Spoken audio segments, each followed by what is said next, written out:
Hello, it's Monday, November the 2nd. We're in November already. Hard to believe.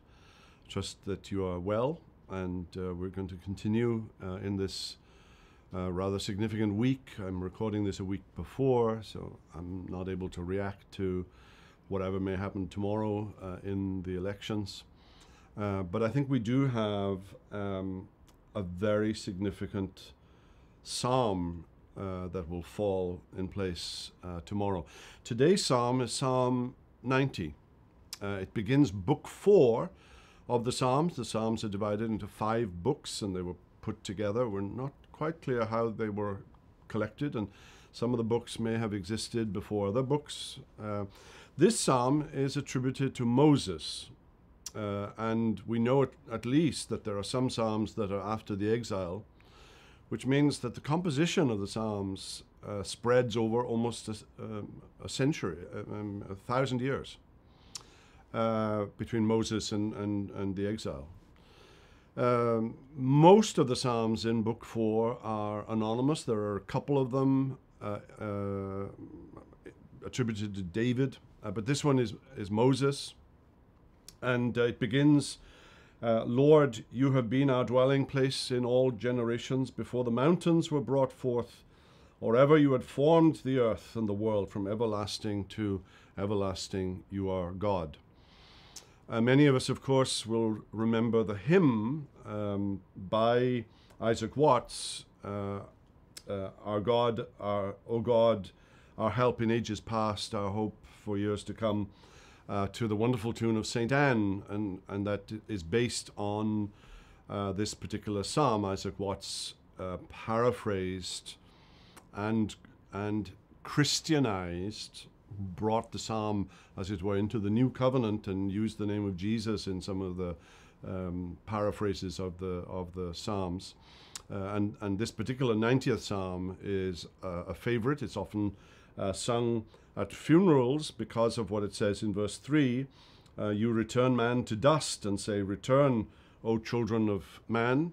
It's an echo, of course, of Genesis 3:19. Dust thou art, and unto dust shalt thou return. I'm quoting now the King James version. In the middle of the psalm, there's a wonderful little prayer. Teach us to number our days, that we may get a heart of wisdom, or that we may apply ourselves to wisdom. That seems an appropriate prayer for any day of our lives.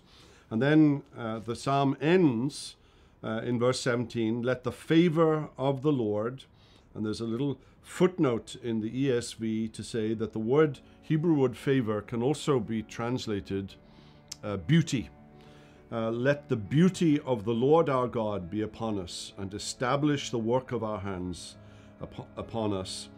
Yes, establish the work of our hands. Let the beauty of the Lord be upon us. As we think and meditate about who God is and what God is like, quite often in the scriptures, the conclusion is that there is something beautiful about God. God is the source of beauty. He defines what beautiful actually means. Well, Psalm 90. O God, our help in ages past, our hope for years to come. The Lord bless you today. We hope you've enjoyed this video. If you have, and you want to make sure you get all of our content, not just videos, but podcasts and ministry updates, make sure you download our app. If you think you might have missed a video, click on our YouTube channel. A link should be down below. There you can see all of our videos, and if you want to make sure you don't miss anything in the future, hit subscribe. If you want to be one of the first ones to know when we release a video, hit that little bell icon. And if this video has blessed you, and you can think of someone else that it might help, use that share icon and send it to them. All, of course, for the edification of God's people and the glory of His name. Until next time, God bless.